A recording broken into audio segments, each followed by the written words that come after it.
Welcome back to Direct Station, where politics are in retrograde. I am Kate Carey. Hey, everybody. Listen, I gotta tell you, I'm gonna do something a little bit different this week. I needed a lighter lift because, well, I'm holding a lot. A fair amount, as I know you all are. But I wanted to say hi and share some stuff that I'm noticing and just hang out a little bit. I've been watching what's been happening, and I keep coming back to this one configuration in America's birth chart that I'm not really seeing discussed much. And with everything that's going on, from the protests to the mischaracterization of the protests, pre, during, and post, the response to the protests, this insane AI video of America's president pooping on American cities and American people, and the notion of protest. And then there's this outage that happened yesterday, right? So I just need to talk some of this through with you because it was beautiful this weekend, wasn't it? 4 generations of turnout, 7 million people organized by women, by the way, to protest peacefully, to trained to handle this gathering, to cause this gathering peacefully. There's not a single arrest. Can you imagine? Talk about a self-regulated body politic. Also, I know Virginia Giuffre's book is coming out today on the new moon while Mars dances with Mercury. And you know who else is in that mix? Lilith. So come on, Virginia, focus our attention. I want to explain some of it to you as it's written in the chart and as it's written in the transits. But first, I want to. And the other reason I wanted to talk about Lilith is because Britney Spears posted about the Maleficent movie, which I believe is the finest manifestation, expression, I should say, of Lilith in popular culture. And so here is Britney in her torment and in her difficulty responding to what may be correct, I have no idea, characterization by her ex-husband and the father of her children. And she experienced it as an attack. Cannot say that I blame her. And her response was to was to conjure Maleficent. And I just thought, Britney is such a truly tragic Lilith figure that I thought we should just go ahead and dive in and honor Britney and her struggle and honor America and hers, and look at some of the inherent strengths in her chart, and understand what we're living through. So Lilith, if you haven't listened to me at all, or if you sort of aren't aware of Lilith at all, I can talk briefly about it just to kind of catch up, make sure we're all on the same page about what Lilith is. Lilith is first and foremost the archetype of the unacceptable woman, the exiled, rejected woman, of the slut-shamed rebel, of the woman who rejects patriarchy, rejects rules, rejects the norms of a society organized around the discipline and control of women. And you see this character across cultures, right? I'm sure, regardless of who you are or where you're from, you can imagine a character like this in the mythology or iconography of a culture. La Llorona is the one I think of when I think of Mexican culture. You think of Medusa in Greek culture, right? So there's always this woman who is the sort of the symbolic thing that we can point out to women and children of who they ought not be if they want to stay safe. So who a young mother ought not become if she wants to keep her children safe, not be snatched out of the crib, right?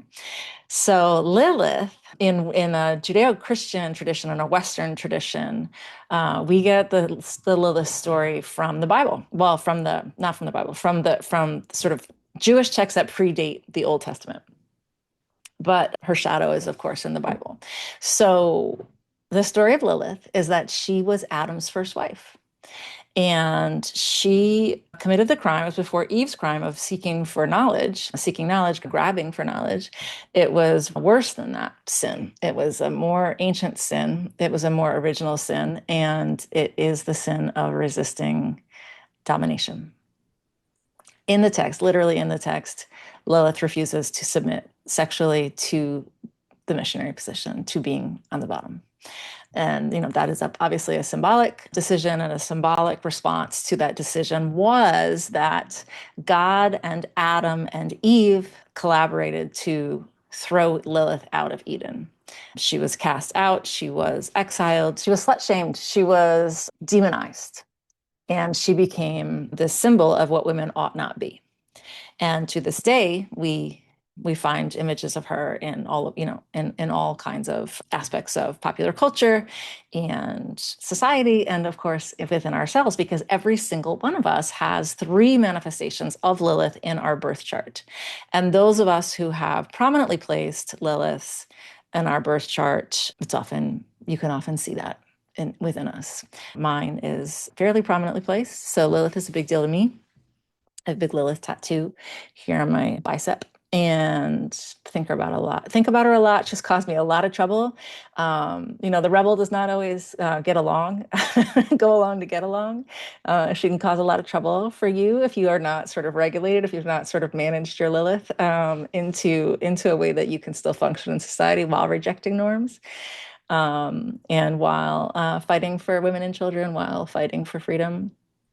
So that's something that a strong Lilith placement requires, which the United States is, of course, learning to do as well.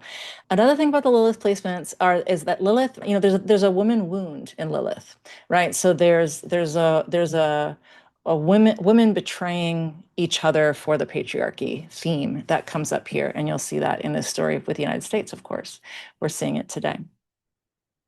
So that's the Lilith sort of baseline. And here's what I'm thinking about. So in America's chart, we do see these prominently placed Lilith with some important angles. I don't want you to worry too much about which is which, but I'll just they are slightly different from each other. And so it'll help with the story if I sort of emphasize those differences as I go along. You cannot look at the US birth chart or its transits right now and not think, the women. So let's look at it. First, you've got White Moon Lilith.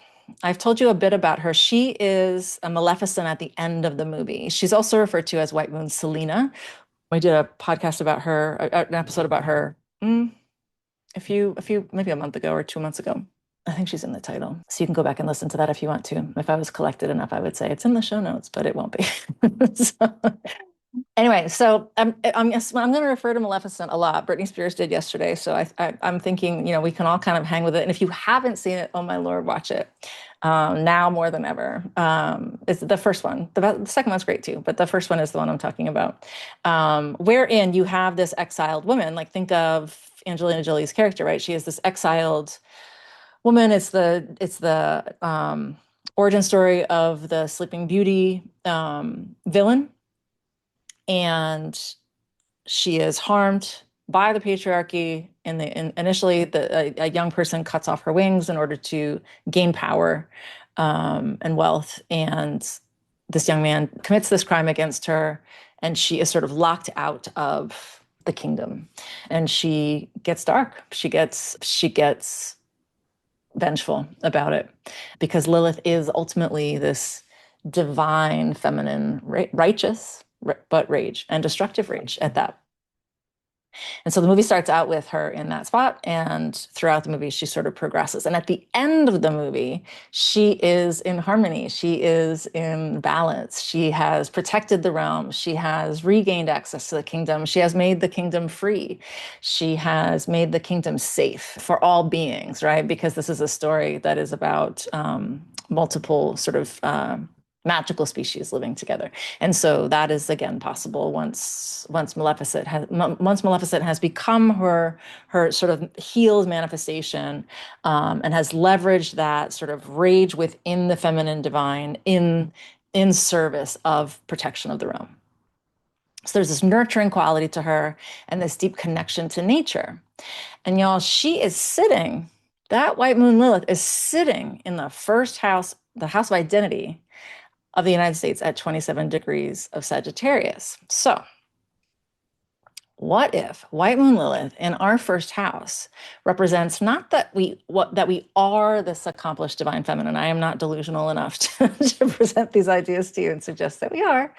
At the end of not this divine feminine at the end of the movie, but not there for everybody to admire, but rather this sort of symbolic representation of the fact that the United States is in the process of becoming that archetype, is sort of living into that destiny, right? So maybe we're supposed to be learning it and reclaiming it. And like, it's messy because it's the first house, man. Everybody can see your business in the first house. Everybody can see your mess and your strength and your insecurity, right? So this white moon Lilith is there in that first house where everybody can kind of notice what is powerful, what is true, what is messy about you. Trust me. I speak as a person with Uranus and Pluto in my first house, so never mind.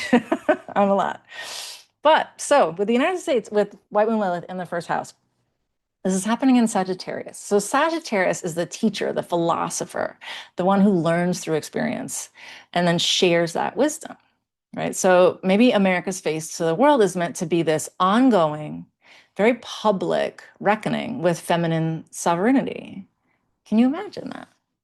So the white moon Lilith in the first house can mean that people always perceive individuals better than they are, right? So there's been this sort of automatic sympathy and interest at first glance with America, right? So there's this sort of naive, oh, America, right?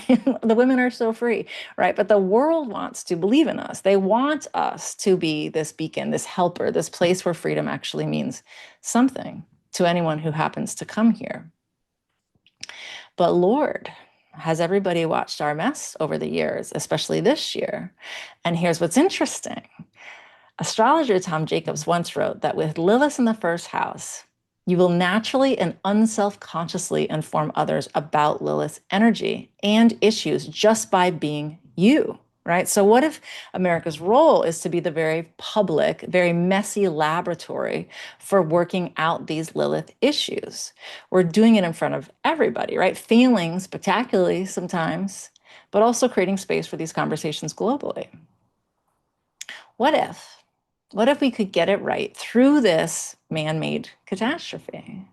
The fact that it's in Sagittarius adds this quality of eventual wisdom through experience, right? So America did not know how to honor feminine sovereignty. They were patriarchal slavers after all, right? But for heaven's sakes, but here we are. All of us convening online and now in the streets. Maybe America is learning by fucking up so badly, so loudly, so publicly for so long, right? Through having our hypocrisy exposed, through women here fighting for rights that then ripple globally before then they're taken from us, right? And it's sort of in this like Handmaid's Tale backtrack rewind situation that we're living through.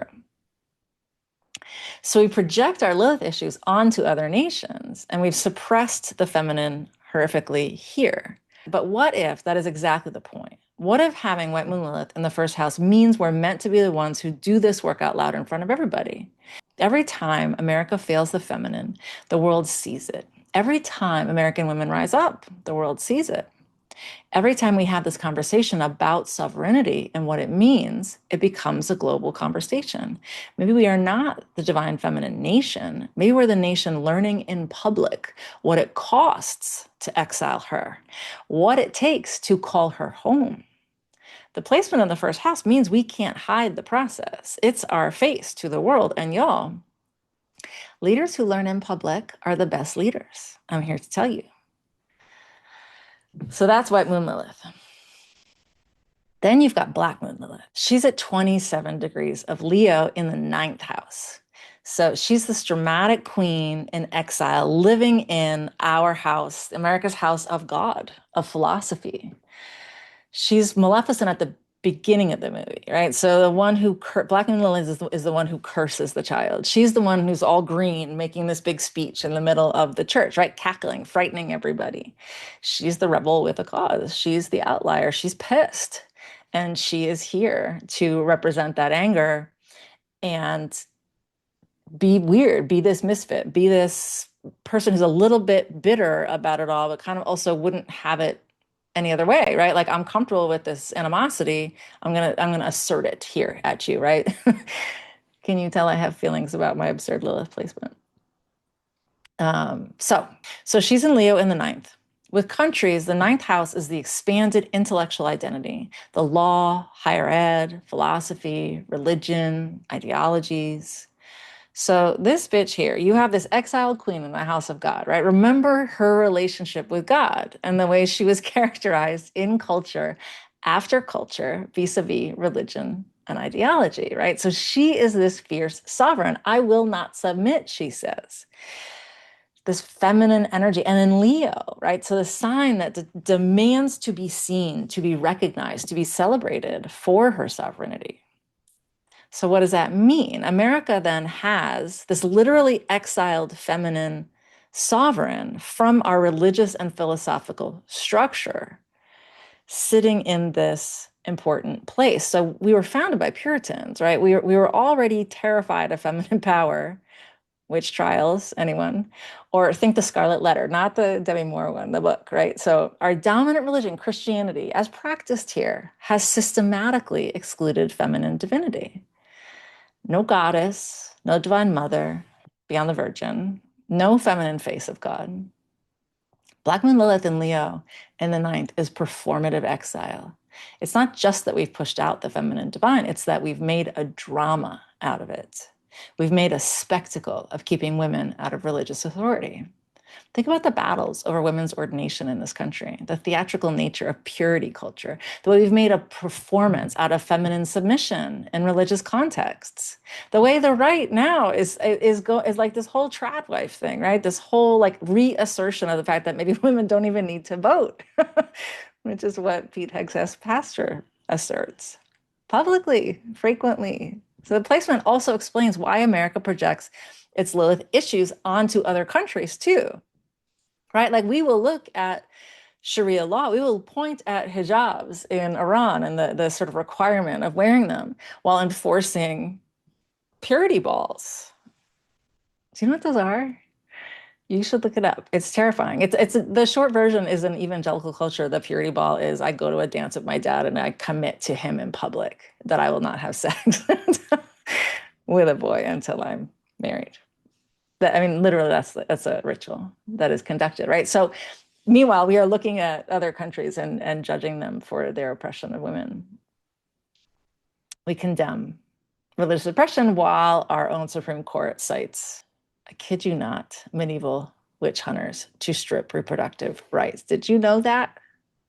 In the Dobbs decision, Justice Alito, in the draft, not the final decision, but in the draft of the Dobbs decision that was leaked just prior to the release of the decision, Justice Alito repeatedly cited Sir Matthew Hale, a 17th century English jurist, as an authority on why abortion is not deeply rooted history in American tradition. Right, so he's saying like this is not the original, this is not something we were originally protecting. And the reason I can assert that it's not something that the founders were protecting or were imagining would be protected is because of this philosopher from England, Matthew Hale. Hale literally presided over witch trials. Guys, literally sentenced women to death for witchcraft. This guy, Matthew Hale, early 17th century British philosopher, literally presided over witch trials, you guys, literally sentenced women to death for witchcraft. He wrote that husbands couldn't be prosecuted for raping their wives because wives were their property. He believed women's bodies and testimonies were inherently unreliable. He literally wrote treatises on prosecuting witches, and Alito used him to defend Dobbs in his draft. But listen, Lilith and Leo in the US's ninth house, and again, the ninth house, which is the house of law, right? So there's this like sitting Supreme Court justice using him as an argument. Can't make this stuff up. So Lilith is in the US's ninth house, wanting to shine, right? So this Black Moon Lilith placement shows a deep, unconscious hunger in America for the return of the sovereign, feminine, divine, right? She's in there. She's sitting there. She's watching the clock. She is being dramatic. Alito's being dramatic, but so is feminism in the United States, right? Look at what's happening. You got the explosion of goddess spirituality. You've got women leaving organized religion in droves. You've got the rise of spiritual but not religious, especially amongst women. You do have the notion of witches, the idea of being a witch, coming to represent this sort of empowered feminine spirituality, right? So it's becoming more mainstream, right? Astrology becoming more mainstream, the divine feminine being reclaimed outside traditional religious structures. Not to mention just like the whole notion, the whole emphasis of women fighting for what this country might become or might reclaim and then become. Okay, and the third Lilith placement in the US birth chart is the Lilith asteroid. So she's in Scorpio in the 11th house. 11th house in a country is the people, right? The populace. Louise Eddington, who refers to herself as a cyberpunk priestess witch of astrology. I'll take it, I'll buy it. Louise, that's what you are. So Louise calls this asteroid the talk to the hand Lilith. So the people, the populace, and she's in the end going to act. I think of her as the part of the Maleficent movie where Maleficent gets her wings back. It's that sort of action movie sequence where she's fighting the king who was the boy who harmed her in the first place. He's got her wings like on display as this treasure in this armoire. And in the middle of the fight, she becomes strong enough, powerful enough that she's able to kind of summon these wings back onto her back. It's amazing. So it's this action-oriented Lilith, right? So this is the Lilith who lives in the American collective, in the grassroots movements, in the we're done energy, right? Of women organizing, women leading these protests.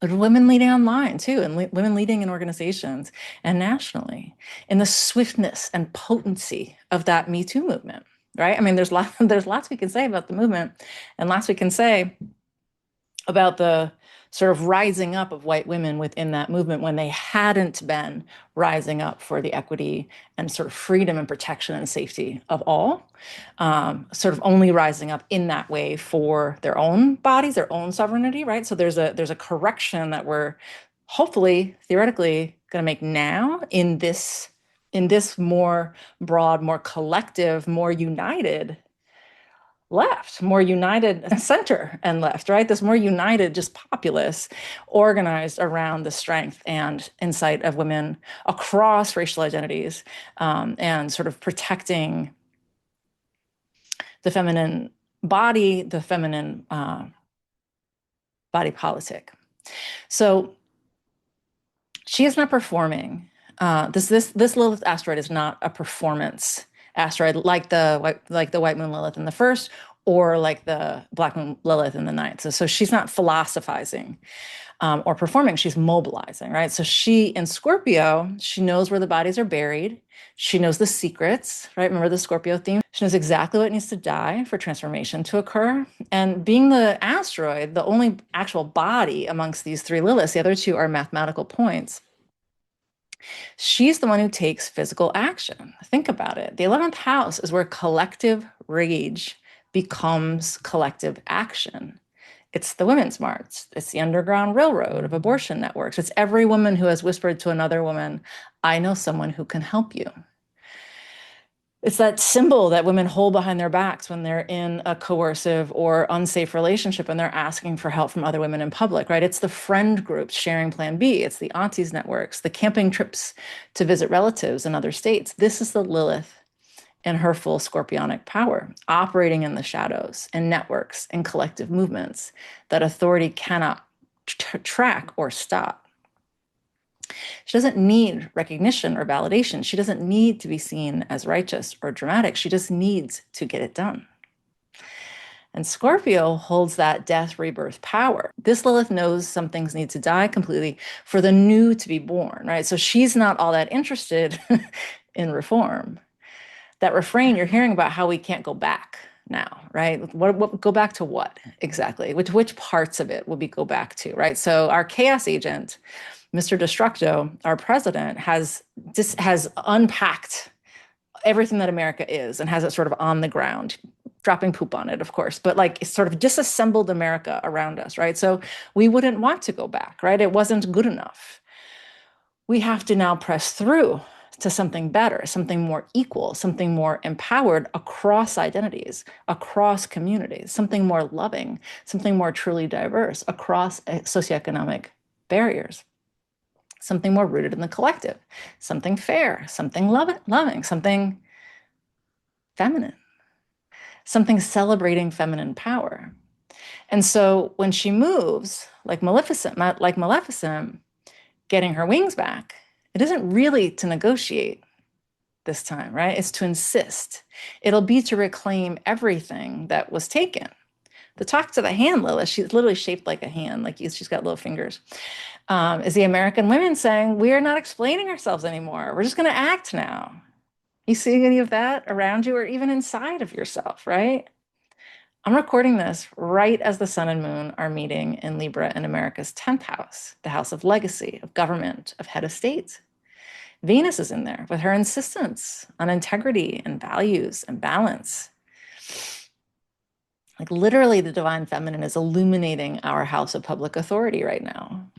So today, as I speak these words, what's making me hopeful, I keep seeing these moments. Like I saw this video of an old white lady putting her body between cops and a young Black woman who was being pushed back by the cops. And the cops are laughing to each other. They're standing between us and the Blacks, one of them says.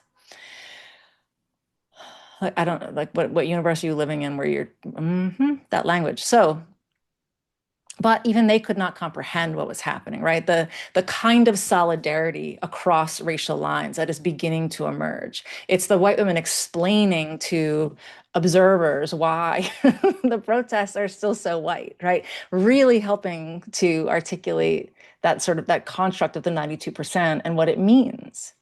This idea that Black women are waiting for us to do it more and better and together, right? Like, is there a way across these political sort of lines within a movement to kind of come together under one large tent, woman to woman, across these boundaries, across these barriers? The men in that video, the cops, think it's about race, think it's only about race, not about privilege, not about allyship, not about leveraging every person's version of power for each other and for the collective, right? They think it's about race because that's their only way to look at this. What they're actually witnessing is women protecting women. That, my friends, is the divine feminine. No, not her, not today. You'll have to go through me. And then there's all this discourse on the right about how protesters are ugly and old. That's their comeback. And on the left, there's judgment about like the normie nature of it all, right? Like the suburban moms showing up with their first protest signs ever aren't radical enough or weren't here before, so let's mock them now. But like, what if all of us, no matter what we look like, no matter what we are like, just continue and continue and continue to show up in the ways that we know how? What if that's the whole thing that starts to happen now? You guys, this weekend during the No Kings protest, Trump posts this AI video. I'm guessing you've seen it or heard about it at this point. But like, this is where we are. The dying patriarchy is so desperate, it is posting fantasies of shitting on us from above while calling us hysterical. You understand the kink, right? The purpose of the kink that is related to pooping on other people is about humiliation and domination. When Margaret Atwood's writing The Handmaid's Tale, one of the things she points out is that power is really about what is being done to whom and who can get away with it and who can be forgiven for it, right? And so now, watching all of this unfold, I think the divine feminine is saying no forgiveness without accountability, no absolution without change. I've been thinking about the women who go along with it too, right? That woman wound, that sort of natal woman wound, that Lilith in the ninth house, in the house of religion, ideology, philosophy, sort of ways of thinking about things. Like you've got this Tomi Lahren, is that how you say her name? This like long blonde Republican woman. She once argued with Jon Stewart. That's sort of my strongest memory of her, but I think she's a much bigger deal than that on the right. So they loved her when she was this pretty blonde mouthpiece, but she was also pro-choice. And in that claiming of sovereignty over her body, I think she was canceled on some level on the right. But that's the lesson from The Handmaid's Tale right there, right? So the wives and the aunts think collaboration will protect them in that narrative. It does not. They are ruined. They are uh, mutilated. They are destroyed just as easily. You're still property, right? You're still disposable. And yet Tommy is back. She's in front of the pack in this viral post this week, insulting women on the left for not participating in her standards of beauty. Though I got to tell you, Tommy, there's plenty of us who know how to use curling irons. It's just that we're mostly too busy to do it all the time. Alice Walker has this book about activism called Anything We Love Can Be Saved. And here's what it says. Just a quick quote. It has become a common feeling, I believe, as we have watched our heroes falling over the years, that our own small stone of activism, which might not seem to measure up to rugged boulders of heroism we have so admired, is a paltry offering towards the building of an edifice of hope. Many who believe this choose to withhold their offerings out of shame. This is the tragedy of our world, for we can do nothing substantial towards changing our course on the planet, a destructive one, without rousing ourselves, individual by individual, and bringing our small, imperfect stones to the pile. So that old lady with her body between the cops and her peer, her co-protester, that's a stone. Every suburban mom making her first protest sign, that's a stone, right? Every woman who keeps showing up, even though they call her ugly, that's a stone.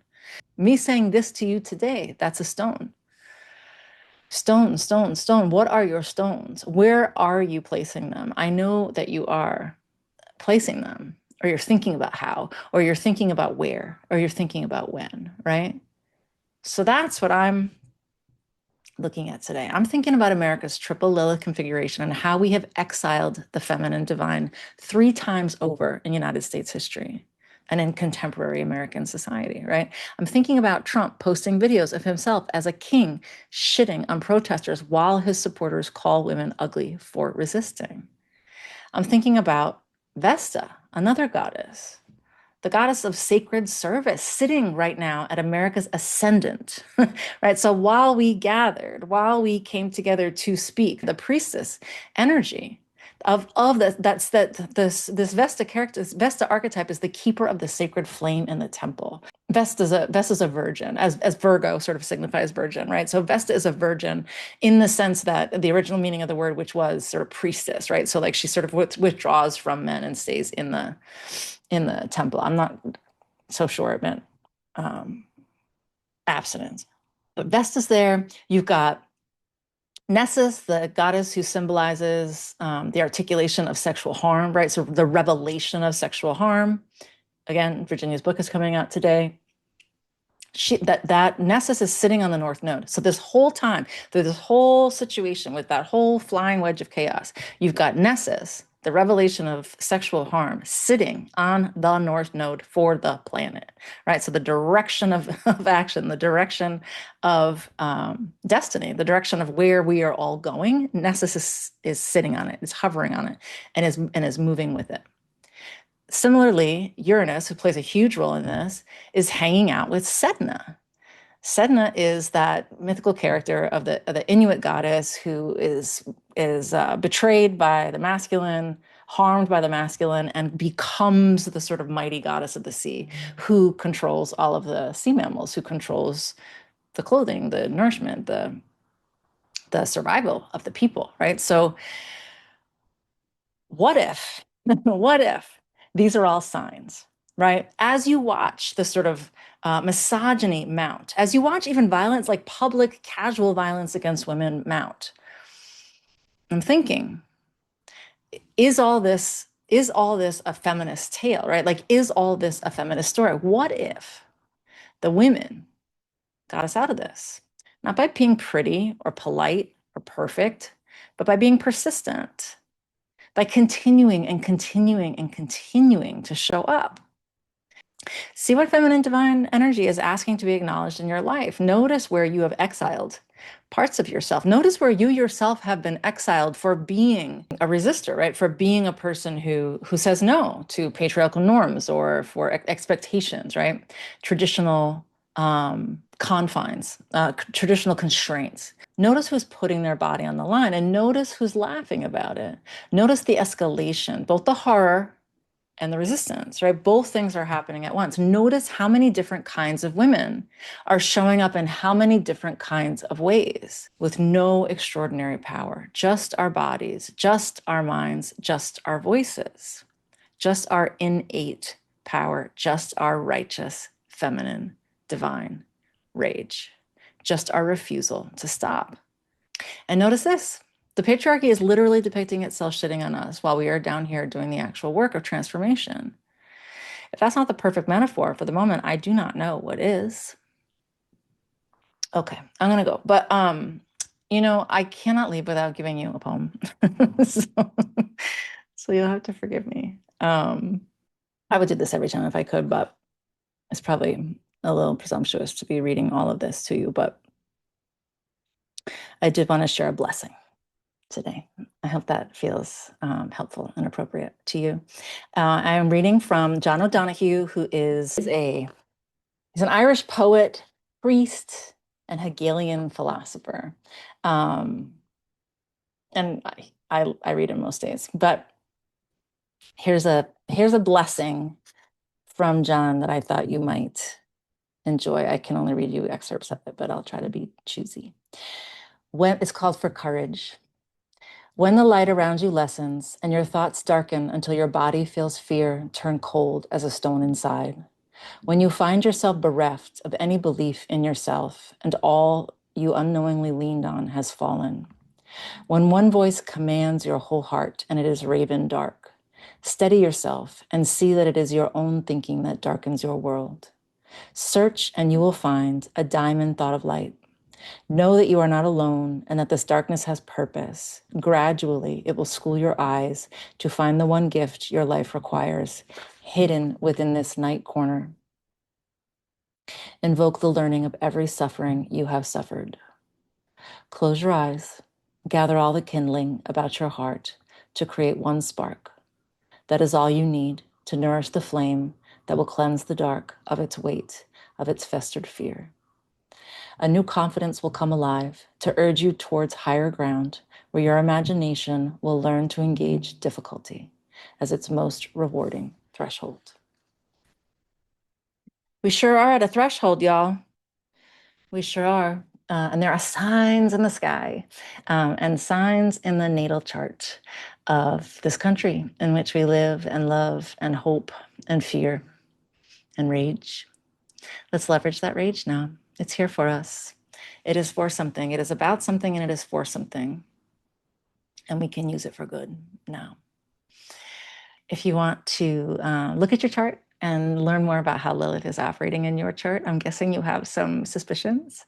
But if you want to see where she's placed and how she's influencing you and how palpable that influence is to the people who know you, we can talk about it.